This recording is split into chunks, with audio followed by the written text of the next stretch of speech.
Yeah.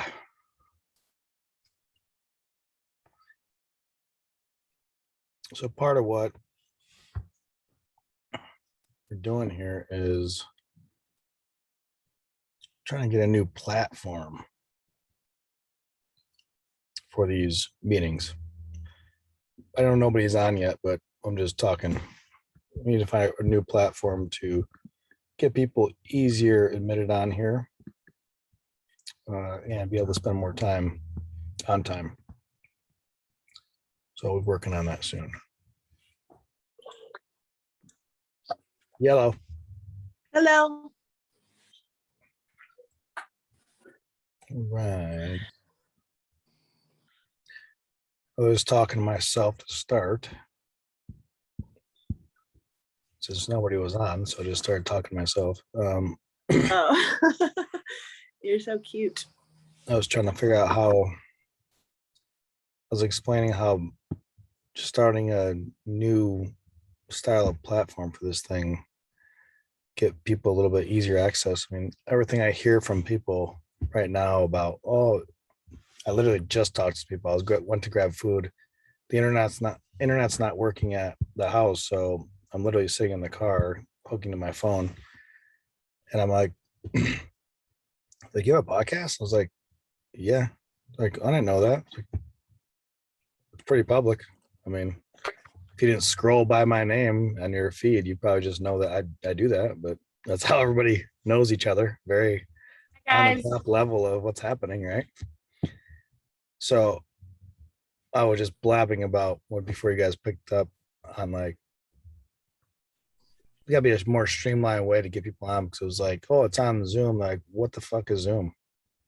Or how do you get connected? Like, it's a button, a link that's on my profile. You hit it, it'll fucking bring it to you. Like, yeah, but I've got to log in. I'm like, man, that would suck to have to, like, set up a fucking account for 2 seconds. But it's beautiful because it leads right into my topic for tonight. Staring fear in the eyes, like what we're not comfortable with. I don't want to change. I want the outcome of the change. I don't want to change.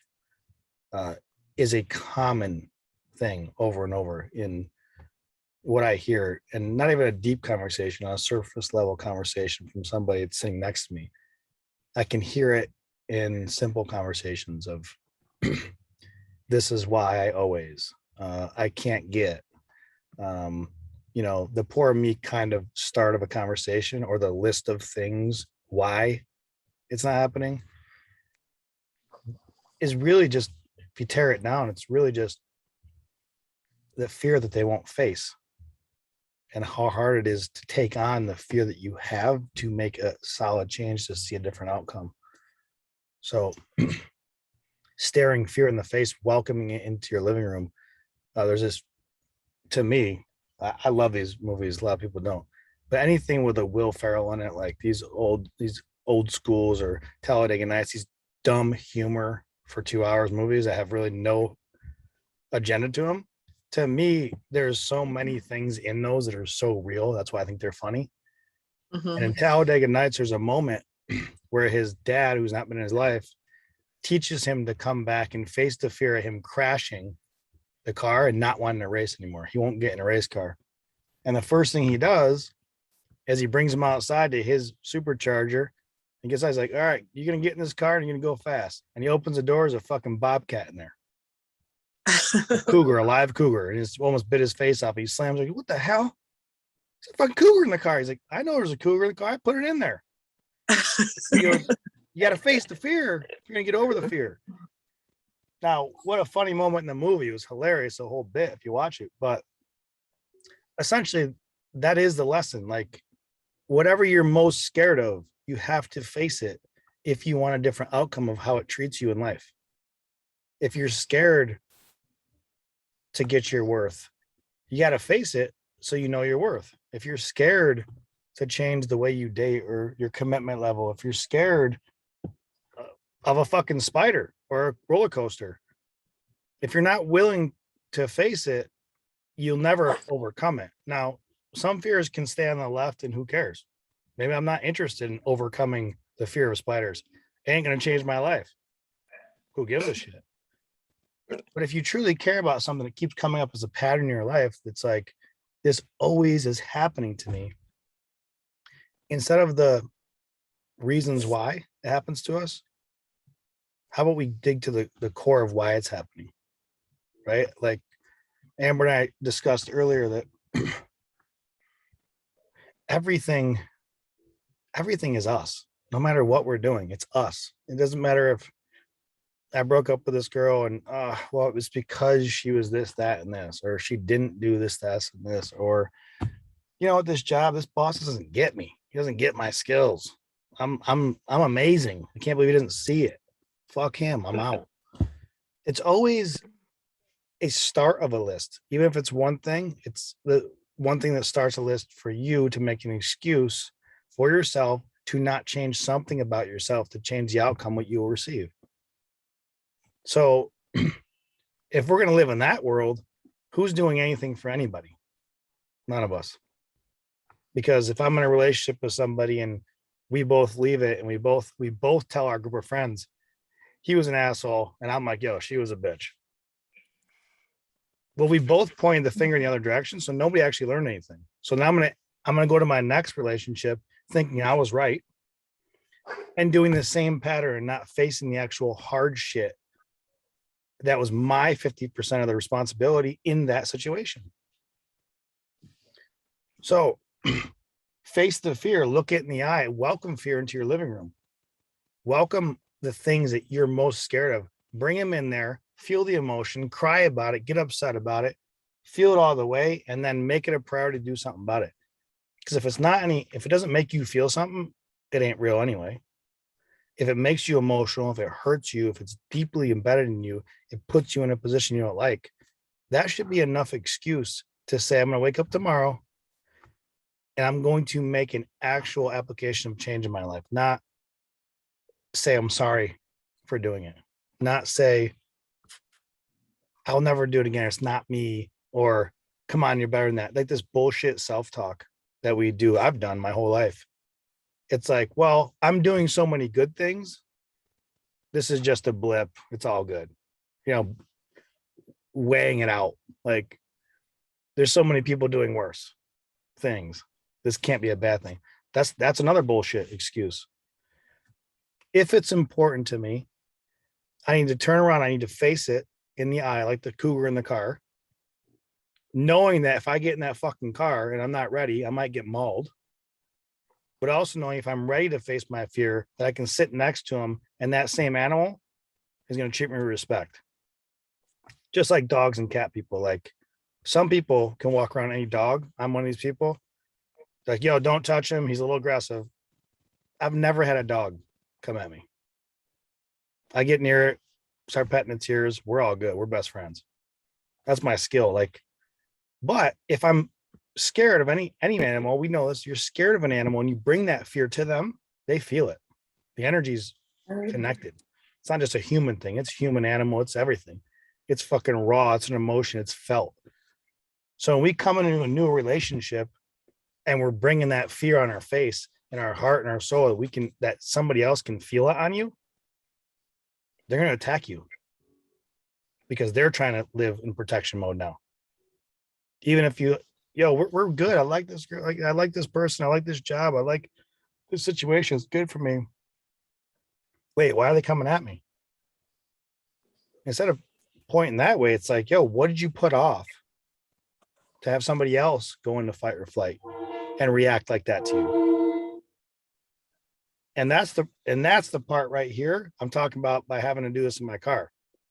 Okay, the horn, that was in a parking lot, some asshole just beeping his horn. Okay.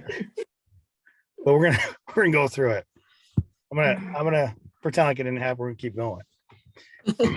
But if we're not facing it all the time and we're not in the awareness spot, how could we, I'm gonna say we because the three of us are only on tonight, but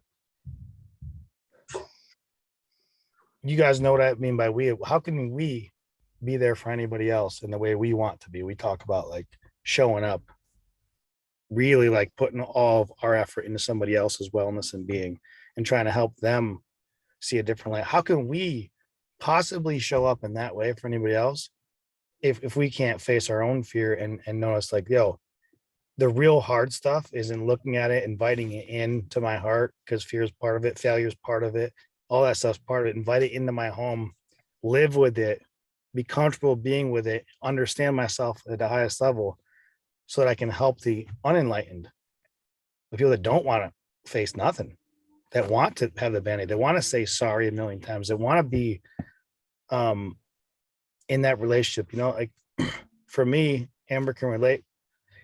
We witnessed our parents in different lights, but I only remember a little bit of their relationship, but I do remember a very apologetic, I love you, I would never do that to you bullshit in my lifetime.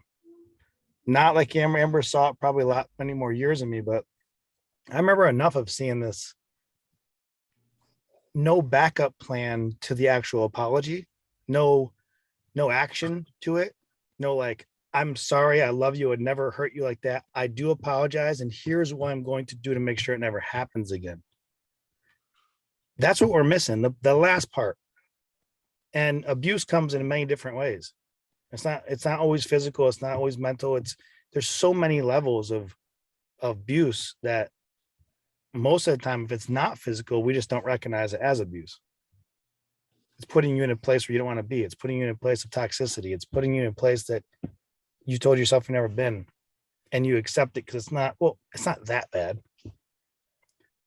Right. So I remember enough of that where it affected me in a way. And a person like my father would never even look at, genius of a man would never even look at the solution. He just got so many. My mom was such a saint. She just said okay so many times. So he thought it was okay. Like she truly believed in who he could have been, but never forced him to apply the action on his own fears. Right. I have empathy towards a man like him or a woman, anybody that went through things, traumas they went through. I don't have empathy towards crutching somebody like that and never making them face it, never getting in the car with the cougar, never actually getting in the situation like I might get mauled if I don't change my next action immediately. Right. So facing the fear, welcome it in your home. It's part of our lives. When we face one, another one's going to arise. Like we don't get off the hook. Like we always talk about, you don't fix your problems and we're at the place. We're always working on the next one, because when you're really good, it's almost as dangerous as not being aware at all. When you're really good and you're aware of your life and people's life and you see so much and you learn so much and you're part of it and you think a lot, it can be a curse. It can be you fixed the thing you thought was the most big issue, and then the next thing fucking just comes up behind it. And you're like, what is going on? Am I ever going to be there? And no, you're not. No. One replaced by another. My analogy is we used to do blood testing at Exos for what you were allergic to for our athletes all the time. And we had to do the panel all the time, we found out, because every time we eliminated the things that bothered them, in 6 months, they acquire, the body's changed and something else was a problem. And then they can introduce that pineapple again, but this one had to go out. So it's a constantly evolving human reaction to what we allow in our lives and don't. It's not a, hey, there it is. If you do that, it's all good, man. Gravy train the rest of your life.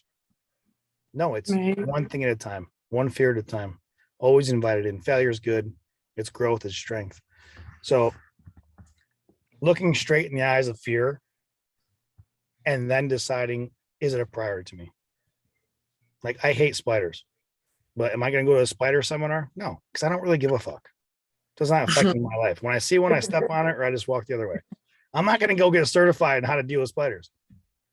Now, holding a relationship or like getting in a position where I don't have to build my ego over like running a business or owning it, or if I work for somebody or not.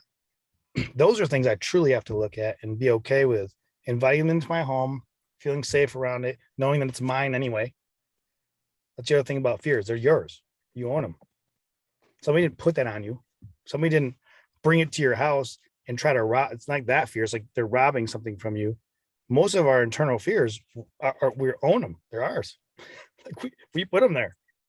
So they're already safe. Keep them in your house, but look at them. Don't look away. Or don't keep them in the basement. So this week has been like really open eyes to that. Like I had some other shit kind of go on. I've had a very deep conversations with other people that I respect about it. But it really like unleashed something in me while talking about it. And then Amber and I talked a little bit today, not quite about this topic, but what's not connected to what, right? Everything's connected to everything. And we know that, I think so. That's all I got. I know I went really quick here because I'm literally holding my phone. It's my computer is hooked to my phone's internet. I'm sitting in a car in the dark. So at any minute we could lose everything. So I wanted to spew it out. But anybody got anything on exactly what we just this topic? This, I think knowing you two very well, my sister's my sister, I've known you my whole life. Portia, I've witnessed you more currently, but I know you've faced fear in the eyes. So I think I'm actually happy there's just the three of us. Not that I love everybody showing up, but I know you two the most in this subject. So anyone want to share anything? I would want to say a couple of things. One, on like Exos and the kinetic chain, because that speaks to obviously what I do for a living. So I work on the body, and people don't come to me until they're in the emergency state of their well-being, right? It's not like how we're taught and what we know. And it's a metaphor for this conversation, whether it's fear or any subject matter, and Dad always used to say, Buckminster Fuller would say that the problem with humanity is that we only emerge through emergency. And so that's really our, what do you call that? The fallible, thing about humans, right? Is that if we were really living in a prevention and maintenance state, and like what we were talking about with sustainable communities, and if we were really thinking about the maintenance and prevention of life on any level, then we would approach everything completely differently. But because we have this like false sense of well-being kind of, and whether that's because we were born white in America and we wouldn't have that if we were born under bombing conditions and in the Middle East, I don't know, but I have a feeling that it's more of a Westerner thing. We have this kind of false safety and security that we feel even throughout our deepest struggles, because, well, we're still the richest country in the world. We're still the richest people in the world. We're still the most blessed, right? We still have the most opportunity, this and that. Right.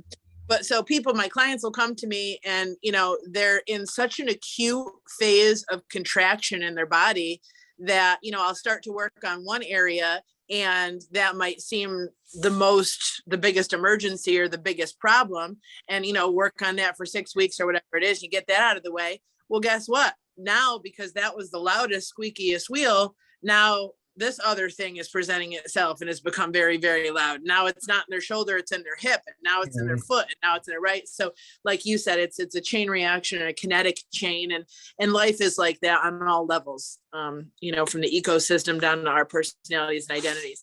And then to speaking to fear and things itself is, until you throw yourself off the abyss, right? When we were kids, we used to all go to Potts Falls, and everybody would jump off the cliffs and stuff. And when you're standing there on the cliff and everybody else is running and jumping off and this, that, and everything, like fearlessly, I was always the last person, like on the edge, like, I know I can do this, I know I can do this, I know I can do this, I know I can do it. And then you finally do it. And the second you're like in the water and it's the most amazing time ever, you can't wait to get all the way back up to the top and do it, 20 more times, because okay, I didn't smash. For me, for whatever reason, the complete opposite to Mom, it was that I kind of had this fearlessness. I didn't even look at it as fearlessness because I didn't recognize fear as a thing.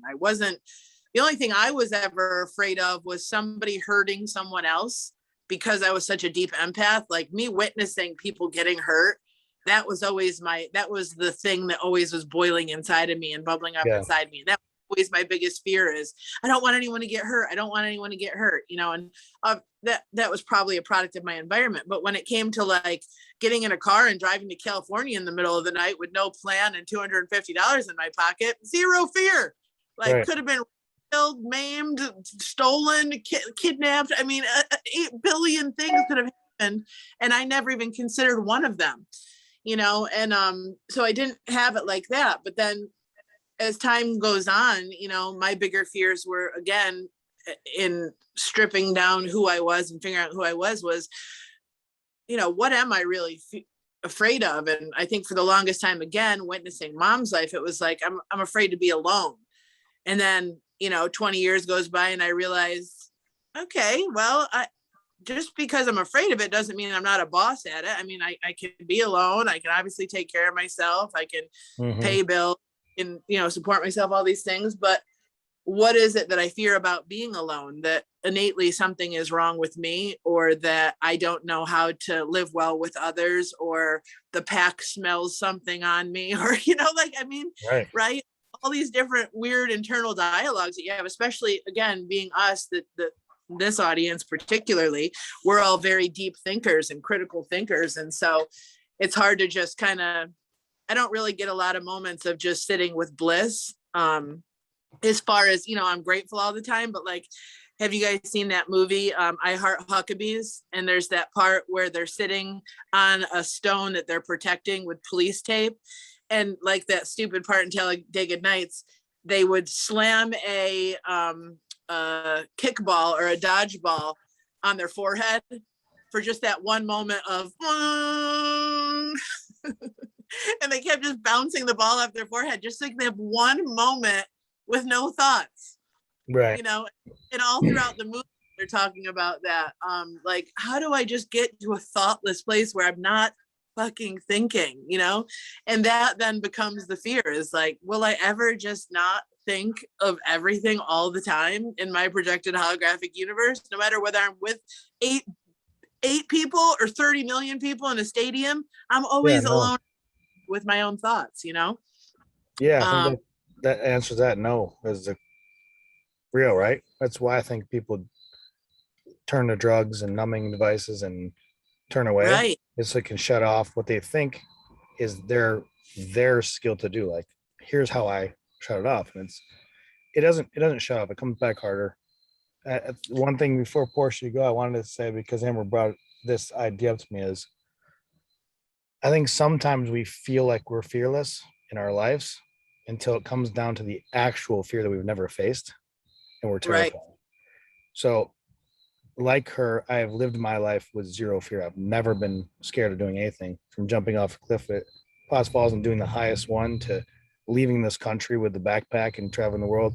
I've never felt anxiety or fear in my chest. I've never felt that, oh my God, is something bad going to happen? Very rarely. I've one time on an airplane, it literally dropped 10,000 feet probably, and I thought, we're done. But I never had a moment after it. Like, it never attached to me. And I thought my whole life, it's like, well, I'm just not that type of person. I'm not scared in those things. I'm not fearful of picking up and leaving tomorrow across the world. But as I got more work on myself, the thing I've been most scared of that I avoided was the things I fear the most. So we can get tied up in, mom was more like fearful, like, where are you going? Call me when you get there. Right. You know, like, tell me when you get there. Tell me when people call me. Like, you know, like antsy, like, what do you mean you don't know where you're going? What time are you going to be back? Like, that stuff will riddle you of like, holy shit. But just because she was like that and I was like me, doesn't mean that I actually feared way more than she did. And today I know that to be true, because I thought mom was in a state of fear her whole life, and that was just motherhood. At the end, I witnessed that she had like, it was different. I was scared. Right. But I just never turned to my actual fear in my room. I left the house every day. I knew the fear was home with me, and I left every day and pretended like I'm fearless. I'll go do these things. See ya. Right. So I just wanted to spit that out, because there is a difference between I'll do anything because sometimes Yeah. it's an avoidance to the thing you don't want to do. Sure. And just one more thing, sorry, Portia, but just like to your point too, is that, and we've had this discussion before, not necessarily on the podcast, but in life, sometimes what we're most scared of is what we could fully become and what that would mean. Yeah. Fuck Right. yeah. Absolutely. If we fully become Fear of success is a real thing. Right. Absolutely. Yeah, it's not even success as far as like Fortune 500. It's No, like your head.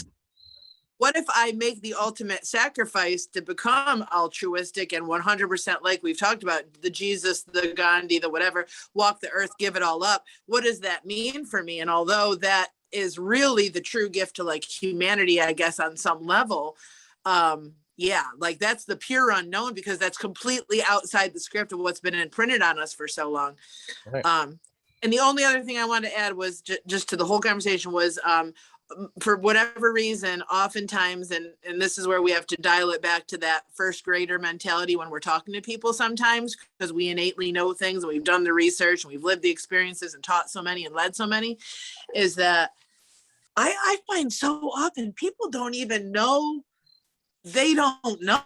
I mean, until you say one sentence to them or something, like somebody says, I want to be happy or whatever, right? And I'm like, well, take want out and say, I am happy, and just keep saying that, or whatever. And they're like, oh my God, that's so profound. And, somebody said that to me 20 years ago. I don't know, like I didn't make it up. But so it's interesting, it's all the narrative and the scripting and the projector. So sorry to talk, but yeah, I love this. I mean, there's so many levels of this. This is a big conversation. Yeah.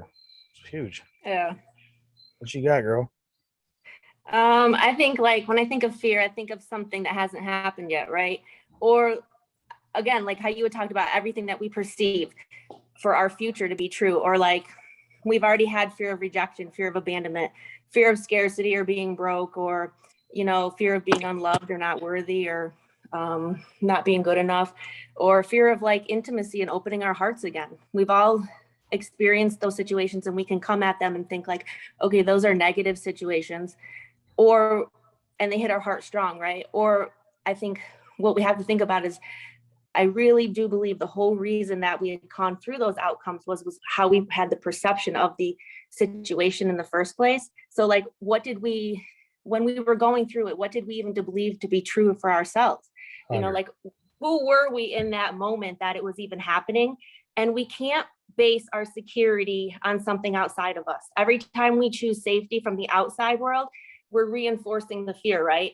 And so I think fear will fuel fear. And so when we close our hearts off, we close ourselves off from God and the source that's within us. That's our strength. That's where our strength comes from. So I think like for me, when fear comes up, it's about, like you said, exploring it, feeling it, acknowledging it, letting it come up and be known, and knowing that it's not a weakness, leaning into the fear. And I think leaning into the fear is something that you learn how to do. Like, I think of fear as like, okay, this is my tour guide, right? It's giving me direction. And I know we've all, like Amber said, we've experienced this. We've done something. I did this my whole childhood, and you think, okay, I can't do this, but then you get thrown into it. And then you think, oh, you get on the other side and it wasn't that bad, or why did I wait so long to do X, Y, and Z? And then you conquer that fear. And then, like you said, another fear arises. And we attach a belief to the fear, right? Or maybe we have a belief that creates the fear, whichever way, But so when we start to realize that the fear is just basically a belief, we can counteract that, and we can say, well, fear fuels fear, love fuels love, right? So for me, I like to write it down, say it out loud. I think too, like, immediately, if I say it out loud, or if I write it down, the perspective shifts. And I know, okay, that fear, that thought is just me and my logical brain. It's not me and my perceiving brain. And it's letting me get disconnected from my body and my heart. It's letting the fear creep in. And then, like, a second thing that I always say to myself every time is like, what is the worst that can happen? Instead of thinking like, what's the bad thing that's going to happen? What's the worst that's going to happen? Right. Okay. Yeah. So it might not go the way that you have it planned, because it never does. Right. But I've always learned that you have to keep your heart open. Like, for years, when you learned, even after you have like the rejection, or you have those feelings of feeling unworthy, or something doesn't work out, you say that you get fired, or you lose your job, or you lose your house, or you lose all your money. But as soon as you close your heart off, you close your heart off to the very thing that's going to help you get through it, right? Yeah, you're And done. I think that when we can squash all the fears and realize that it's just the perception, how we perceive it, our outcomes, or whatever the situation is, like you said, there's always going to be a solution. There's always something we can do. And we can always, like we talk about, practicing the gratitude and the faith, knowing that we're guided by God. Right. And I live this every day. And I think about, what am I creating? And I think about what I want to create, right? And as soon as I say it out loud, it sounds like so crazy. And it sounds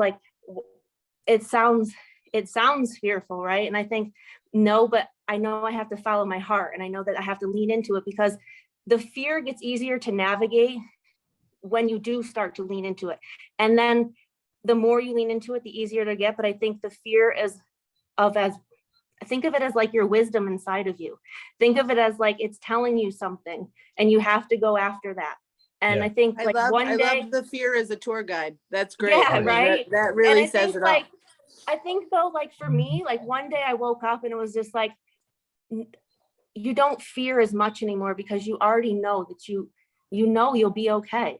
Like you just Right. know that everything will be okay. And even like I said, even if it doesn't work out the way that you have it planned, because I don't think it ever works out the way we always have it planned.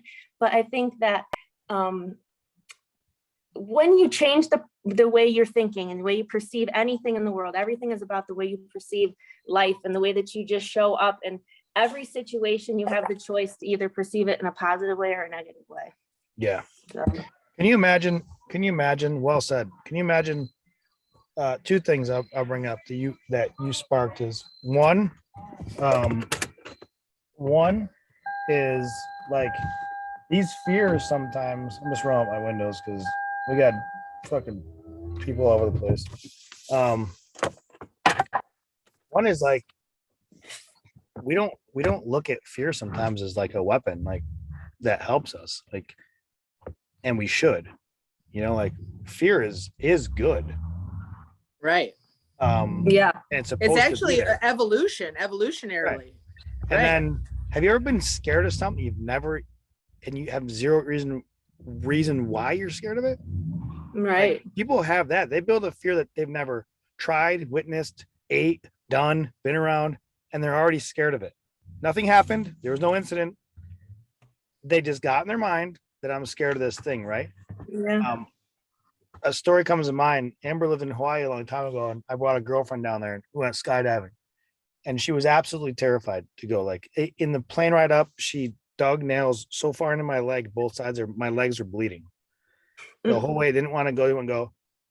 Guy in front of us throws up. He gets kicked out. Like it was the worst it could have been as far as helping your fear of jumping out of a plane. But these guys don't give a shit. It's like there's a window. We're going out. You already signed up. You're up here. We'll kick you the fuck out.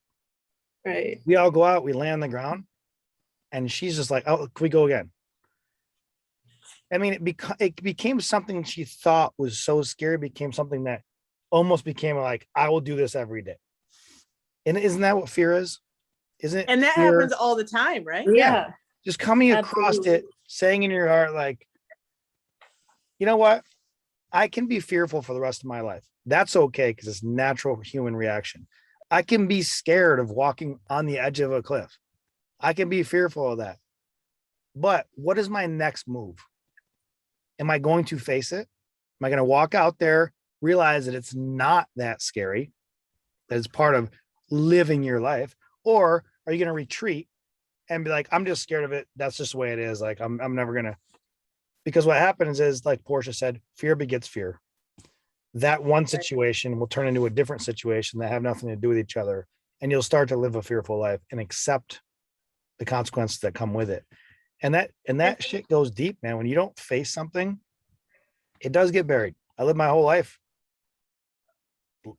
saying it out loud and actionably doing the things that, like, yo, I'll do anything. I will literally do anything. Get an idea, I'll jump on a plane with you, we'll go do it. Like, I don't give a shit. Out, gone. I don't care how long we're gone. But it was because that non-fear attitude was fueled by how scared I was to face my own life, how scared I was to face the things that truly meant stuff to me, the stuff that I didn't want to look at, the stuff that I didn't want to face deeply like I do now. I didn't want to talk about my dad's death. I didn't want to face it. It happened. That's what it is. I'm going to keep moving on. I didn't want to face it. My mom got sick. Like those things to me were like, no, I'm just going to keep moving and navigate. Do what I have to do, fight or flight it, tear after it, and I'm off again to try to prove to myself that I'm unaffected. And isn't it interesting that fear is so related to the illusion of control that deducts down to ego, which we're always talking about, which is edging Right. God out, right? Portia.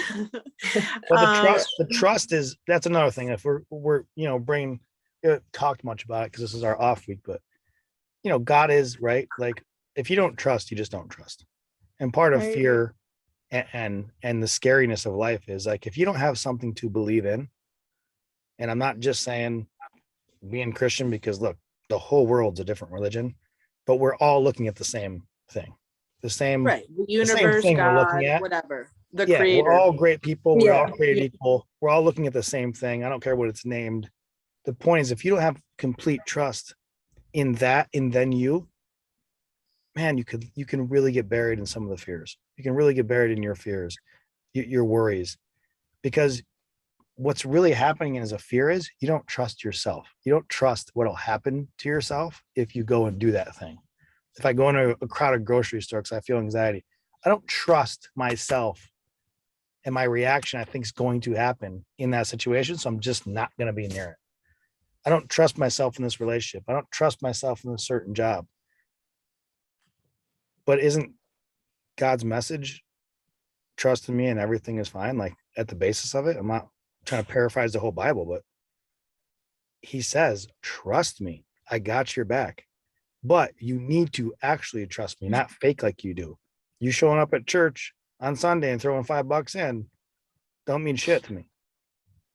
If you're not willing to every day trust me when, as much as when it's going good and you got that job and you're like, holy cow, you're so excited, or you had the baby or you got married, you're not willing to trust them as much when you're having the shittiest time of your life, when you're not even doing it.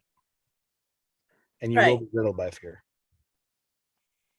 So, and also thank God that age and time continue to show us that we don't have to fear as much. I mean, obviously it can work against certain people and certain personalities, but I think for seekers and people like ourselves who are, looking to faith and look, if we can trust to go to sleep every night and that our heart is going to continue to beat and our kidneys are going to continue to work and all those things, like even in a compromised state of health, right? It's like, that's a big trust fall every single night of our life, is to relinquish control of our living all day and go, well, hope I wake up in the morning. And every day we do, thank God. And who knows how many days we'll have that we'll get that, and so that's, that he shows us every single day repeatedly. Here's your life again. Wake up, do it all over. Here you go. Like your heart beat all night long without your conscious ego or thought or control or fear. It just happened. So it's like, if that's not the number one miracle on top of waking up to the sky and the sun and the moon and the stars and all that, it's unbelievable. So we're blessed to be able to look at it at least and constantly redefine it. Yeah.